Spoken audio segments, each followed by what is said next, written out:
Is this the most realistic armoured fight that we've ever seen on film? Let's look at The King from 2019 and the duel between Hotspur and Prince Hal. Hi folks, Matt Easton here, Schola Gladiatoria. So I am a combat instructor. I teach medieval combat, HEMA. I've been doing that for like 25, 30 years. I've lost count. I do stuff with film and TV and documentaries, various other stuff. And I also work on antique sword dealing, and I also work on replicas with people like the Royal Armourers and stuff. So this is my world, medieval combat. I teach from original medieval combat treatises, and so I do these movie fight reviews here on Schola Gladiatoria channel. If you're not subscribed, please consider doing so. And when I look at these movies, I view it partly from, you know, a typical filmgoer's point of view, but I am here fundamentally to be pedantic and be nitpicky. So please don't hold that against me. That's what I'm here to do. So I'm going to look at this fight from The King between Hotspur and Prince Hal. I'll tell you about those in a second. And is it realistic? Is it a good portrayal of medieval combat? Now, to set the scene, this is very much a Shakespearean take on this particular conflict. So we're actually at the Battle of Shrewsbury, or Shrewsbury, depending which part of Britain you're from. And the Battle of Shrewsbury happened in 1403. So at this point, Hotspur, I'll tell you about him in a second. Hotspur should be about 39, Prince Hal should be about 17. So there should be an age disparity between them. I don't think there necessarily is in the actors here, but anyway, that's just so that you know. So why are they having a fight? Well, fundamentally, Hotspur, actually Sir Henry Percy of the Percy family, based up in the northeast of England, or that's where their sort of family seat is, they essentially rose up against Prince Hal's father. So the person you know as Henry V, at this point, he is the Prince of Wales. He is the son of the king. His dad, Henry IV, some might call an usurper. So he had come in, taken over from Richard II. And so there'd been regime change. Okay, there'd been regime change in England. And obviously when you have regime change, some people are winners, some people are losers. And, you know, it creates complex politics. Anyway, this person, Sir Henry Percy, had actually been working diligently as a military commander for Henry IV, Prince Hal's father. However, dissatisfaction had grown. You can read more about that for yourself. I won't do an in-depth analysis here, but essentially he'd risen up in rebellion. Probably he had actually a long-standing alliance with the Welsh as well. Anyway, he rose up in rebellion, and the Battle of Shrewsbury in 1403 was a real thing. It really happened. However, it didn't necessarily really happen as you see in the movie. In fact, this duel didn't really happen. So the fact is that we don't actually know how Hotspur, Sir Henry Percy, we don't actually know how he died, but he did die at the Battle of Shrewsbury in 1403.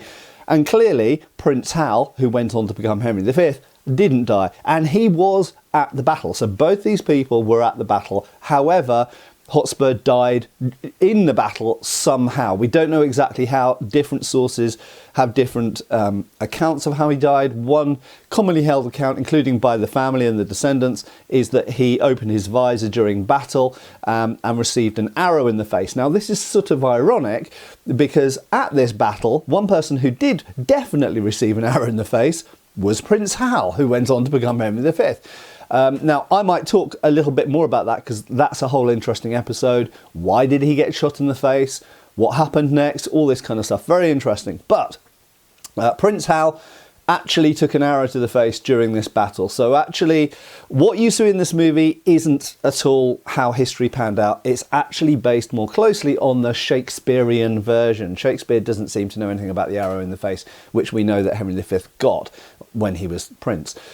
Anyway, so this is the Shakespearean kind of take on it, and here we have a princely or knightly duel. Now, what is that? Fundamentally, nobles sometimes challenged each other to single combat as a way of avoiding wider conflict and loss of life. So although this didn't this fight didn't happen in history, that's what we're seeing here. We're having a reimagining of what happened if Prince Hal said, hey, let's not have this Battle of Shrewsbury and see the death of hundreds of potentially even thousands of people.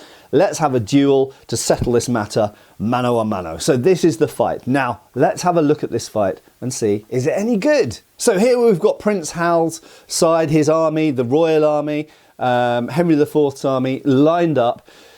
The historical accuracy is meh. It's not the worst I've seen, and it's a sort of hat tip to the correct arms, armour and equipment that we should be seeing in the year 1403. However, for the most part, there's a lot of things here which are from slightly later, in fact quite a bit later in some cases, including these pauldrons, in fact entire arm defences we see here. This is 16th century instead of beginning of the 15th century. This is really from at least 100 years, probably more like 120 years later. But anyway, let's move on.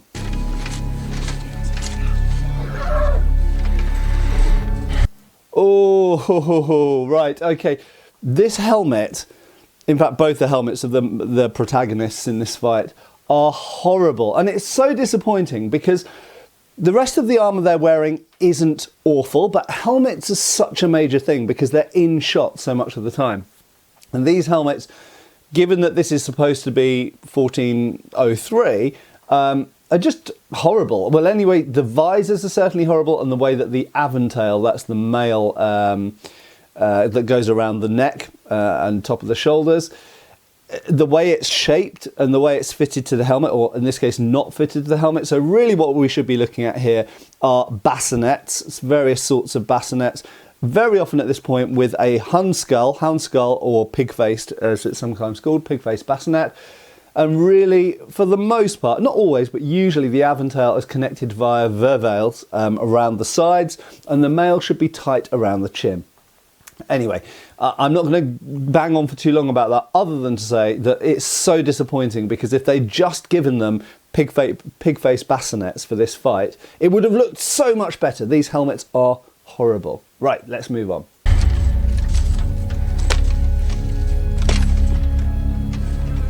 And again, we see there Prince Hal's helmet is the same type. It's essentially a form of sallet. Now, it's not to say sallets didn't exist at this time, but the combination of this sallet with this type of visor, it's just horrible. Although, funnily enough, they do have the little connecting pins at the side of the visor, which is actually correct for this period. So essentially these are, I would say that these are fantasy helmets. They should have gone with something more typical. A pig-faced bassinet would have been the best idea. Funnily enough though, if we actually look at Prince Hal's armour, I'll just move on a little bit here. If we look at his spaulders, which are the shoulder defences up here, they're actually pretty good. They're not too bad. And notice that his aventail seems to fit a bit better than Hotspur's.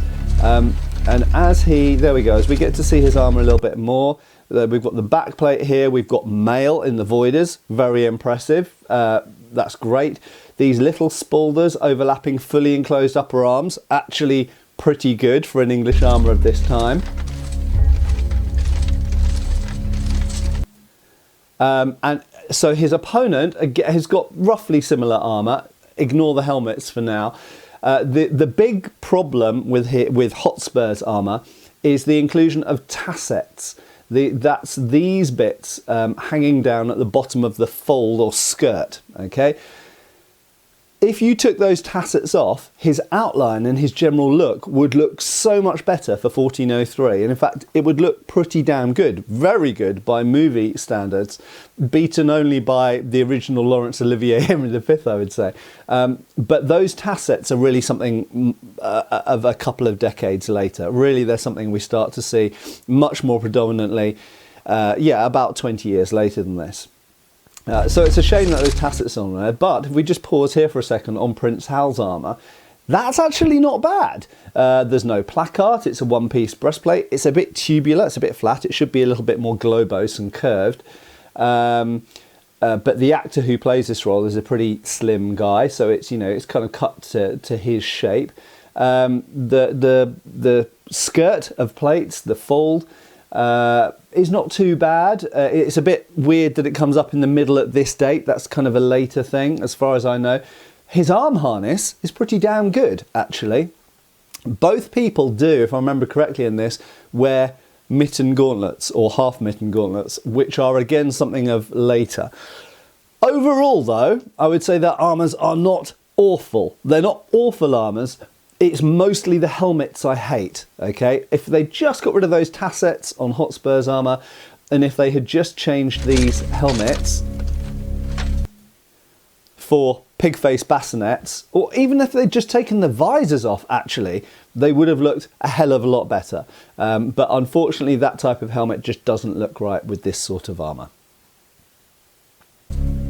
Your father is plague to England.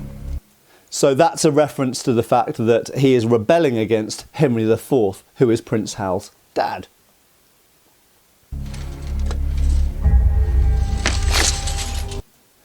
Right, nice detail there. Okay, so he's holding a sword, he's not wearing the sword. It's a long sword, which is absolutely a popular knightly style of sword for this period. So I love the fact that they picked long swords.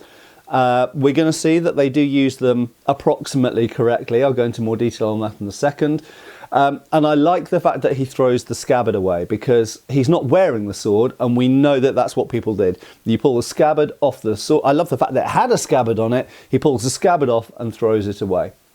The actual longsword itself is not a completely typical form for this time in terms of the blade form, but actually there were longswords like this. This is actually, I would say, slightly earlier. This is more of a 14th century style longsword. But nevertheless, I'm not going to nitpick too much over that. His arm harness, so his arm armour, looks okay for this period. I don't want to say it's perfect, and I know the armour aficionados will still hate it. One detail is his heraldic device here is just pinned on the upper half of the breastplate, and I think it's actually painted on. Usually that would be fabric, and that would be a garment worn over the top of the breastplate or cuirass. In this case, I think it's actually painted onto the plate, but we don't know that that was never done. I don't know of any evidence of that ever being done, but it could have been. But these tassets are the big problem. Okay, so if we got rid of that visor particularly, or really replace the whole helmet, and if we replace those tassets, it would actually look really, really good. Right, let's move on.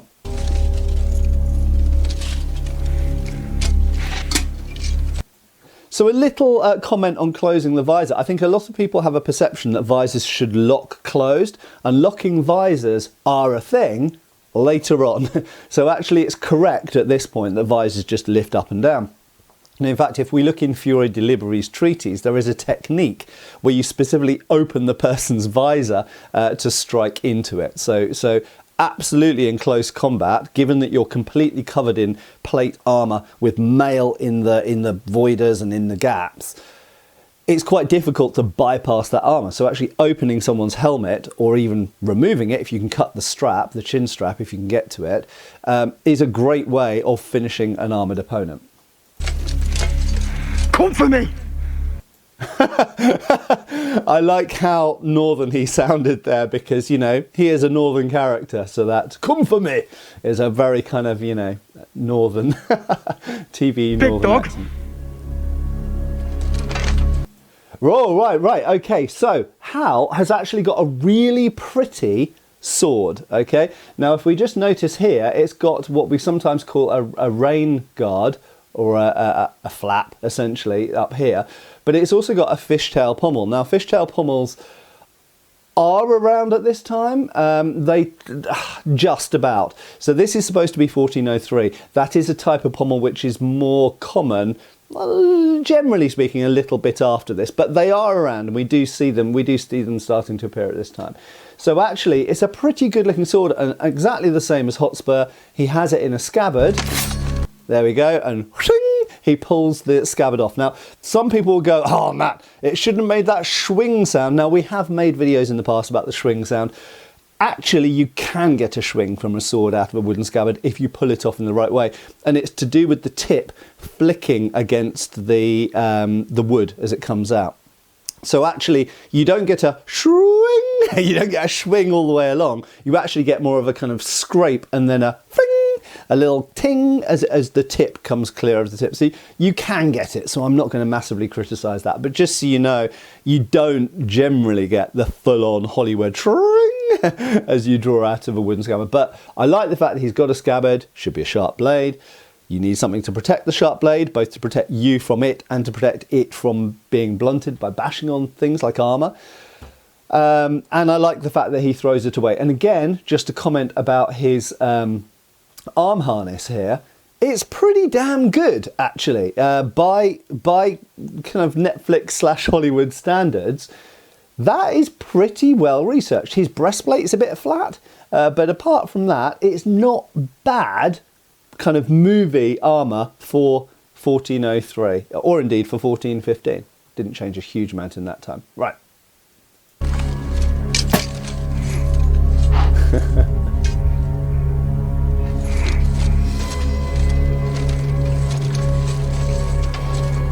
Right, okay, their stances. I like the fact that they're moving in the armour like normal.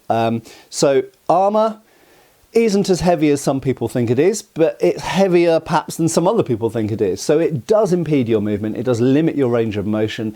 It means you get hot, it means you run out of energy quicker, you can't hear so well, you can't see so well. So, you know, it is an impediment. But as far as they've moved so far, it's no impediment on that scale. So just kind of, you know, running a short distance or taking a few swings at someone, it shouldn't really impede or affect your movement in that kind of micro amount of space. In terms of how they're standing, their guard positions with the swords forward, it's posta breve in Fury de Liberi, for example, somewhat similar to Flug if you were doing German systems. It's not a hugely typical guard position if you're fighting in armour. Okay, but we'll get onto that as we get more into the fight. So let's move a little bit further into it.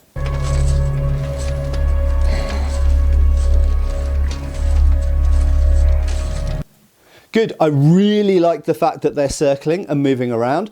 So some of you may guess the reasons for this. So one of the main reasons that you do move around outdoors is the sun.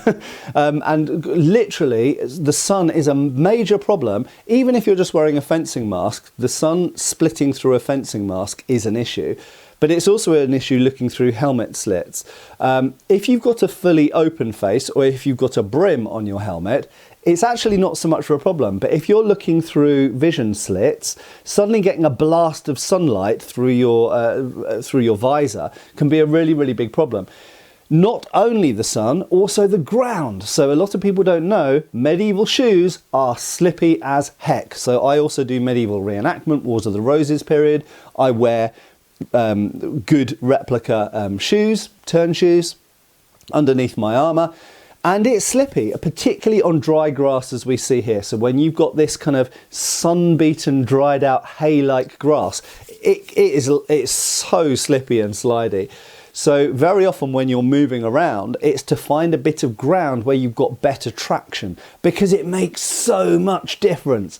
Your ability to suddenly move forwards or sideways or backwards, it's so important in a fight. So I love the fact that they're moving around, looking for space, looking for sun, looking for a nice flat bit of ground or a bit of ground where you've got a bit more traction. Really, really good.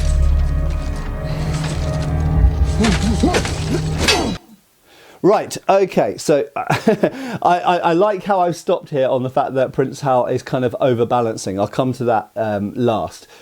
The thing I like the most is that he opened up with a thrust, okay? Now that's a really important point to make. If you've watched like Bohurt, HMB, Battle of the Nations, full contact medieval sword fighting, a lot of that involves bashing armour. Now in those competitions, although it's full contact, they're not allowed to thrust. Ironically, the main way of attacking someone in armour, historically, if you want to kill them or put them out of action, is to thrust. It is absolutely the main mode of attacking, certainly with a sword. If you have something bigger like a poleaxe or a halberd that strikes with a lot more leverage, then indeed you might give a lot more blows with a weapon like that. But with a sword, you can hit good plate armor as hard as you like with your sword, and honestly, you will stand as much chance of breaking or irrevocably damaging your sword as actually injuring the person in the plate armor. Plate armor is amazing at receiving blows. That's why the people that do full contact armoured fighting can fight for minutes and minutes and minutes and come away from it with no serious injuries, because they're just bashing the armour. I'm not belittling what they do. It's incredibly hardcore and I've got a huge amount of respect for them. It is a very hardcore extreme sport. But if you want to kill someone in armour, you stab them in the gaps. Okay, you can't stab through armour, you can't cut through armour, you got to stab in visor slits, armpits, inside of the elbows, back of the gauntlets, up the arse, under the groin, back of the legs, all of these sorts of places. So you have to find openings, which often results in wrestling, incidentally, which we'll get to in a second. So I love the fact that he opened up with a thrust. He did then do some swings. I'm not saying that swings don't happen in armoured fighting. It might simply be sometimes you bash someone in the helmet in order to disorientate them for a second before you then come in with a thrust, something like that. So I won't say you don't ever do it or you wouldn't ever do it. I'm sure they did, and we know they certainly did in tournaments. But him falling over at the end there, I actually like this because it actually shows characterization within the fight. And we have to remember, this is a story, okay? It's fiction, it's telling a story, and it's showing he is brave. He charges in, and Hotspur is very brave. He got his name, so Henry Percy got the name Hotspur because he was famous for charging in. Okay, that's why he's known as Hotspur. And here we've got Prince Hal charging in, not being afraid, not being cautious, just going, right, I'm going to have at you. But also the fact that he stumbles and almost falls shows his naivety, his youth, his foolhardiness, his rashness, and that's part of the telling of his story. So I really, really like that. Right, let's move on with the fight. Right, breathing. Yes!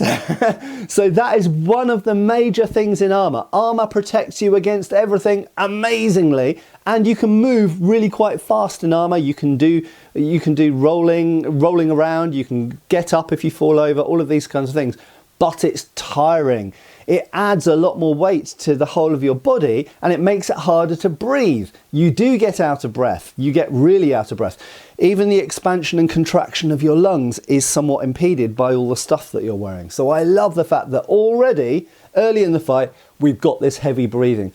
And notice that they've put the microphones inside the helmet so we can hear the breathing close to the visor. And that's what it sounds like when you're in a medieval helmet doing medieval armoured things. You can hear yourself. You can't hear a lot of what's outside. You can hear your own breathing. You can hear every bash on your helmet. You can, all of your senses come in and come close to you. I really, really like it. They've really got that sort of atmosphere to it. Right, a number of things happened there, okay? So it's a good point to stop it because they're coming in for a grapple. Now, grappling happens loads in armoured fighting because a single cut, a single thrust is very unlikely to put you out of action in armour because the armour protects you from those things. While I say that thrusts are the most effective way of bypassing armour, nevertheless, you've still got chainmail in the gap. So just because someone thrusts into the armpit, bypassing the plate, it doesn't mean it's going to go through the mail. In fact, most of the time it wouldn't. So if you look at my friend Dequitem's channel, who does amazing armoured fighting scenes, you will notice that often he and his opponents are aiming at places like the armpits or anywhere around the sides of the helmet there might be mail rather than plate. And that's great. That's what you should be doing because you stand a better chance of getting through the mail than through plate. You stand no chance of getting through plate. But just because you hit the mail doesn't mean you go through the mail. And in fact, it's one of the problems we have in simulating armoured fights in HEMA, because you could score a point for a thrust to an armpit, but in reality, you never know whether that thrust would actually go through the mail because the mail is there to protect from that. Right, I love the fact that there are some swings in there, but they were mostly to clear the point out of the way. So you'll notice that Hal actually, if I go back, let's play that bit again. Let's go back to here. Right, here we go. Wait for it. Bam. Okay, so his opponent's got his point on line. The danger there is that the opponent will thrust as you close in. So what you've got to do is you've got to knock that point offline to enable you to close in. So it's really well choreographed. It's really well thought out. Right, thrust comes towards Hal's face there. You can see, so that's thrusting towards his eyes, exactly where it should be. Great. And bang, he knocks it offside. Now, Hotspur comes in with a swing at his head. You could just take it on your helmet. Okay, he would be fine, but medieval helmets don't have a huge amount of padding inside. They tend to have a suspension system, a bit like a builder's helmet. So when you get hit in the head, it won't kill you, it won't even wound you, but it is unpleasant. So even in medieval Fechtbook and treatises, if someone swings something at your head and you can parry it, then you do parry it if you can. If you fail the parry, it's not disaster because you'll get hit in the head and it'll be like, oh, I didn't like that. But if you can parry it, then you do. And exactly here, bam, he parries it. And I love the fact that we got the first glimpse of half swording. And half swording is when you're holding the sword in your dominant hand and you bring your spare hand up. Instead of holding it at the hilt, you bring it up halfway up the blade. And this is the main way of holding swords in armoured fighting. So this was our first glimpse of it. Good. Now he goes for an arm wrap. If he got this on, in Fiore, this would be called a ligadura mezzana, which means a middle bind. So he's attempting to reach his gauntlet here, over the back of the opponent's elbow here, in order to wrap that arm. Why? Because that's their weapon arm. That now separates them from their weapon. You wrap that and you can go absolutely ham with your weapon while they can't use theirs, in theory. Bam! But Hotspur has a counter. Bam! Headbutt. Now, if you're obviously in real life, if you headbutt someone with the top of your head in the front of their face, it's extremely painful. In this situation, you can't really offend their face because they've got their visor down. If they had their visor up, different story. However, the top of your helmet is very much more robust and well supported on your head than the front of your helmet. So from bitter experience, when you get hit in the front of the helmet, it is unpleasant because the front of your helmet is able to move towards your face. It's more likely to hit you in the nose, maybe hit your teeth, cheekbones, this kind of thing. So your soft, squishy, tender front of your face is delicate, the top of your head is strong, and the way that the helmet goes on makes it very robust. So using the top of the helmet into the front of the face, absolutely brilliant, but more importantly, it was to prevent Hal from getting that arm wrap on. So there's a story being told in the combat here. I really, really like how the choreography is put together. It's brilliant. So that was really interesting. So he just took a big old swipe at his head. Now, I'm not going to say that was a sensible thing to do, but do people do that? Yeah, it's absolutely, if you just want to bang someone in the side of the helmet, it's a way of disorientating them. It might even KO them if you hit them hard enough. So why not do it as a precursor to something else? However, Hal does exactly the right thing. He ducks beneath the blow, and goes, notice he's holding the sword with two hands down here, one hand, two hands, with a bar behind the person's arse. Now this is an actual technique in treatises where you can lift the person up because it's below their centre of gravity. You get the bar below the centre of gravity, a bit like sitting on a swing, you pick it up and they fall backwards. Let's go back a bit and let's see how he did that really nice counter. If we go back to here, there we go, bang! So we got the headbutt there, and then swipe over the head underneath, bam, and then lock in that sword behind. Really, really good. Really, really like it. Right, okay, so this isn't very effective thing for Hotspur to be doing because Prince Harry, future Henry V, has a backplate on. Okay, so his back is covered in sheet steel. So just elbowing like this or pommeling with the pommel of the sword isn't going to do an awful lot. But what else can he do at this position? Because the danger is, Hal has got his sword behind his butt, and he's trying to lift upwards to get his feet off the ground so he can throw him backwards and be on top of him. Just like in most wrestling styles, I won't say there's obviously some people prefer to fight from underneath, BJJ people, but generally speaking, if you end up on top of someone, especially in armour, because you're heavier and they've got armour on them, if you end up on top of someone on the ground, you generally speaking have the advantage, okay, of gravity if nothing else. So he doesn't want to end up falling backwards with Prince Harry on top of him, okay? So at this point, he's just trying to break Hal's hold in order to prevent that throw from happening. Again, it makes sense. But it didn't work, and there we go. Hal managed to do exactly the throw he was trying to do. And notice, instinctively, and again, this is absolutely realistic, and I've seen this happen many, many times in my life. When someone falls backwards, they often tend to do this with their hands, and they drop what they're holding. And so the first thing that we see happen, beautifully shot incidentally, with the soldiers watching behind and the sword flying towards the camera. Just go back a bit and see that bit again. The sword, here it goes, bam, flies out of his hands. So at this point, we've got an interesting scenario because Hal is on top of Hotspur. Hotspur's lost his sword. Hal still has his sword, but his sword is trapped underneath Hotspur's body. What would you do? Get commenting down below. What would you do at this point? Think about what other backup weapons they might have. But anyway, let's see what happens next. Oh, right, okay, he just starts hitting. Right, that's not a super effective thing to do. Personally, what I would have done if I'd done this, and obviously the fight would be over very quickly if he just did this. What he should have done, and what you should do if you end up in this situation, fighting a knightly duel at the Battle of Shrewsbury, is you should open the person's visor. So instead of just pummeling like a crazy ape, what he should have done is use the left hand, assuming that's his non-dominant hand, and open the visor, and then started pummeling the guy in the face. And that would have finished the fight, because gauntlets are like knuckle dusters plus 10. Okay, they're armoured on all angles and all faces. So, like I say, the visor's not locked shut. It's not got a belt or a strap on it like we wear in modern sporting things. So open up the visor and just bam, bam into the person's face. And that would have finished the fight. But let's see what actually happened.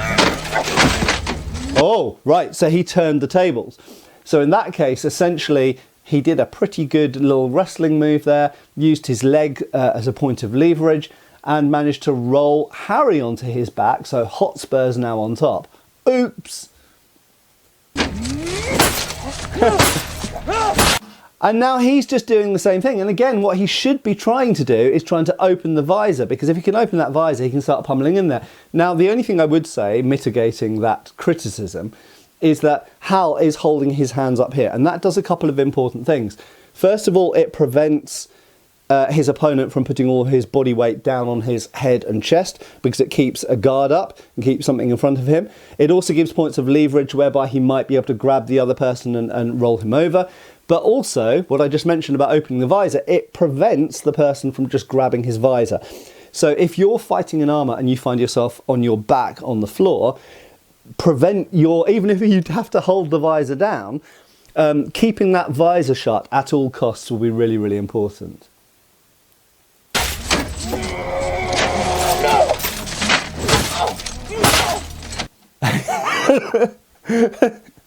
He's just pummeling more and more.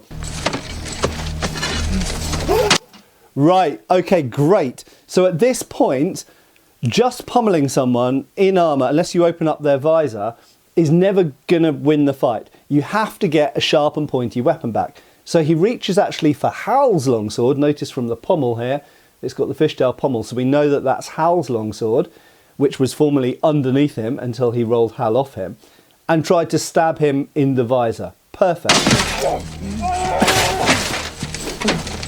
Oh, tables are turned again.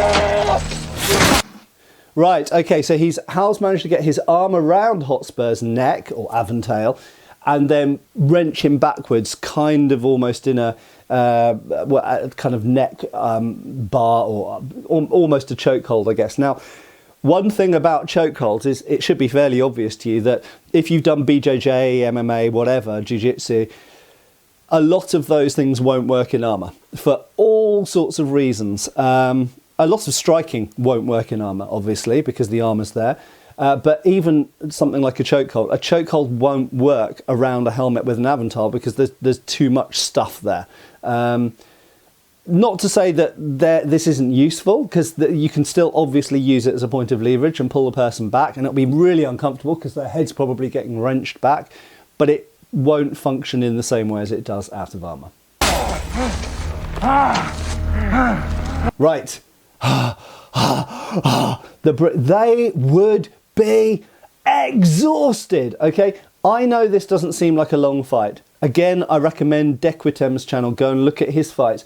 Armoured fights can't last for very long before you need a break.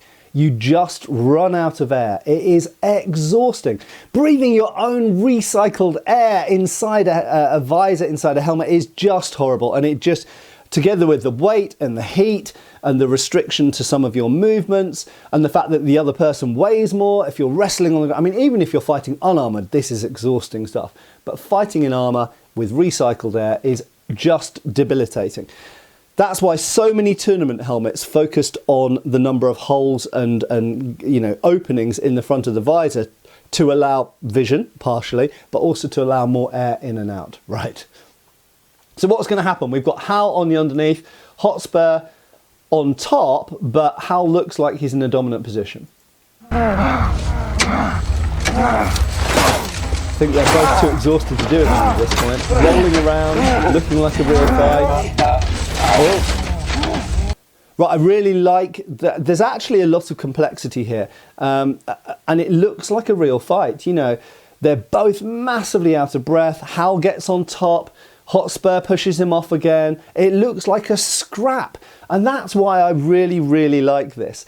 It's not the most technical, although it's actually fairly technical for armoured fighting, more historically correct than probably any other armoured fight I've seen on screen.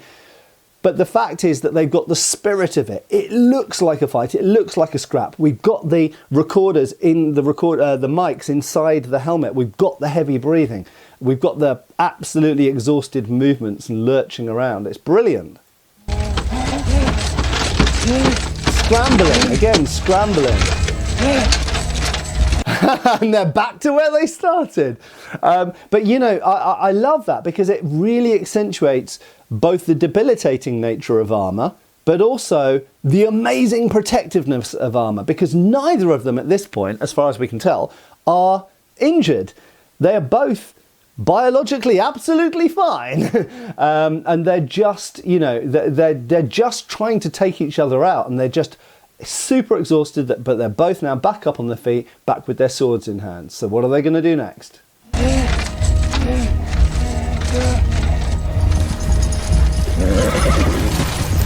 Just obviously a little bit of an interlude and a pause in the fight there. I do like the fact that they've represented horse armour.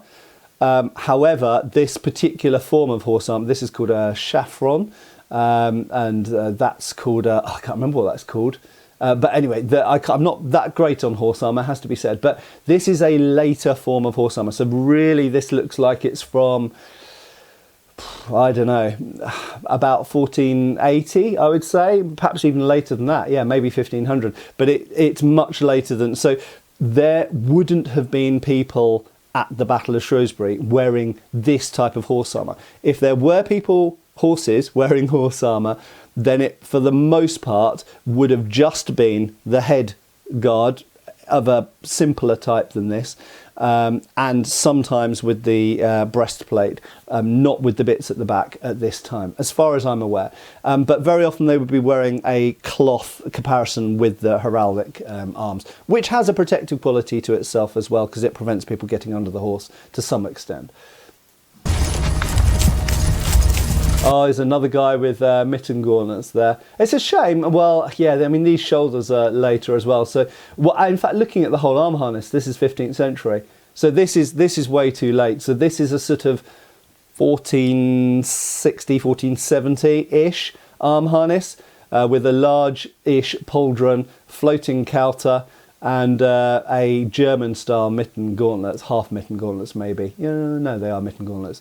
So this is really kind of 1460s, 1470s, so a lot late, you know, like 2 generations later than Shrewsbury. Same thing with this guy's arm harness here. In fact, all of his arms and legs really are much later, late 15th century.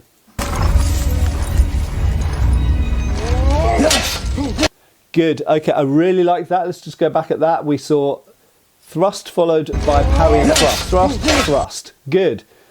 Often when you get a thrust knocked offline, it powers up a cut. So even if the cut isn't the logical thing to do or the particularly useful thing to do, it might just happen, especially with exhausted people. Right, boom, parry with half sword. I really, really liked that. Again, same logic as before. Let's just play that one. Bam.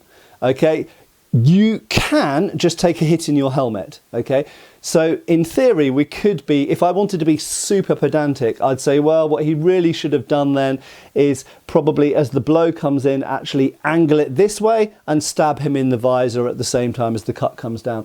But you know, these guys are exhausted. He doesn't want to get hit in the head because it's going to be unpleasant, even if it won't necessarily injure him. So a block with half sword, yeah, you know, I love the fact that he's using a half sword grip. Ah, right, nice one there. So he pushes the thrust down and then punches with the hilt. And that's a really important thing to point out and remind people about medieval swords. You use all part of the sword as a weapon. So obviously thrusting, when you're holding a half sword, thrusting with the point, but you can also push with the middle and you can also strike with the pommel or the crossguard. Really, really good. Oh, okay, so that was interesting. He took a swipe to knock the weapon out of Hal's hand. Good. Oh, right, really, really important. So look at what happened there. So,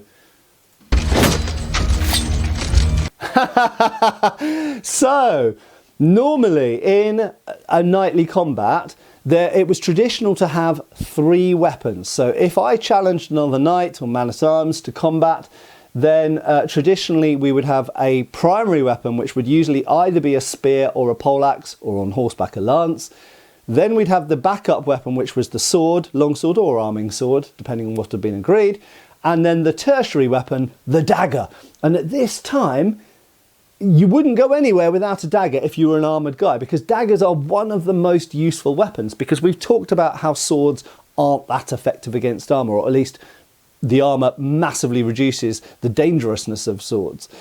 But also what it does is in relative terms, it makes daggers more potent, because the dagger can do almost everything the sword can do. Whereas out of armour, the sword's reach means that the sword is, and the fact that it can cleave, makes it far more potent than a dagger. But in armour, with wrestling, now the dagger becomes almost as useful, and in some cases almost more useful than the sword. Let's see what happens next. And he got that dagger, he wasn't wearing it incidentally, he got it off one of the soldiers.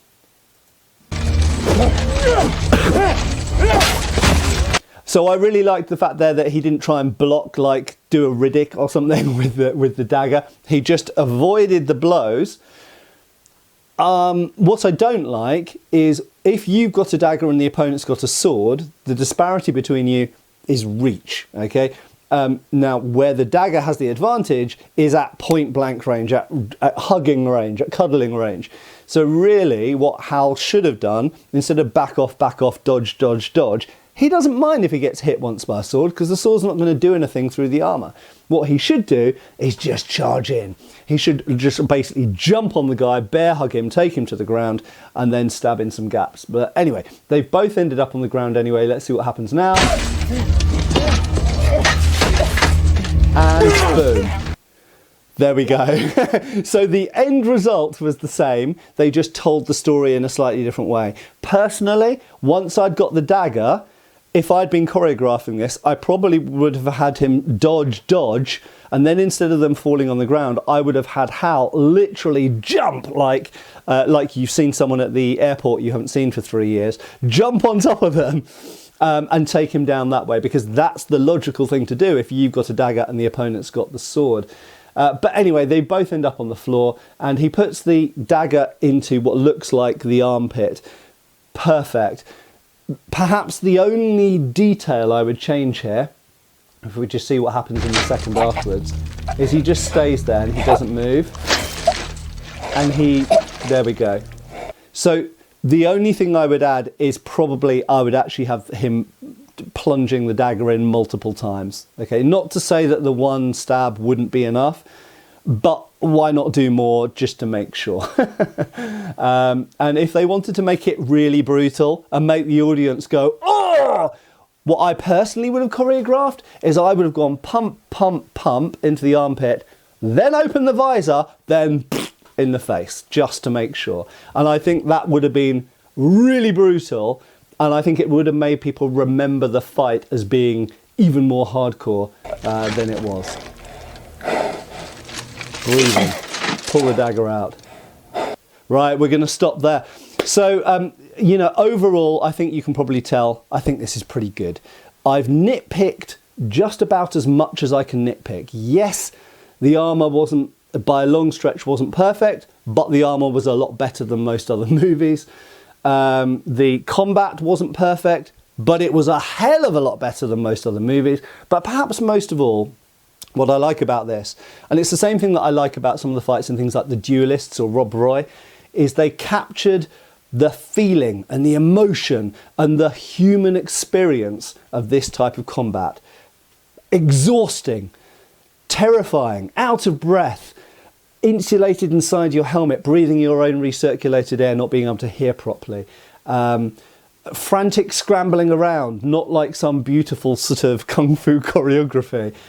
They really captured something with this. Anyway, I hope you've enjoyed watching this. And obviously, I've broken down the video here for purposes of review. But if you just search for The King duel scene on Johnny's War Stories, for example, I'll give that channel a recommendation. Then you can watch the unedited, unabridged version of that fight. But what a great fight. What would you like me to review next? There's a lot of movies, there's a lot of TV shows, there's a lot of sword fights, but also other knife fights, even fist fights, you know, spear fights, all sorts of other fights. So what would you like me to feature in the next movie fight review? Get posting down below. Please, if you haven't subscribed, it is the main way you can help my channel to reach more people and spread the love of movie fight reviews and all the other things I do on this channel. So please subscribe. Like about 80% of people who watch my channel aren't subscribed, so please subscribe. It makes a huge difference to me. And give me a like, maybe share my video if you've enjoyed it. But thanks a lot for watching, and I hope I'll see you back on the channel really soon. Cheers, folks. Thanks for watching. We've got extra videos on Patreon. Please give our Facebook a like and subscribe if you haven't already. Cheers, folks.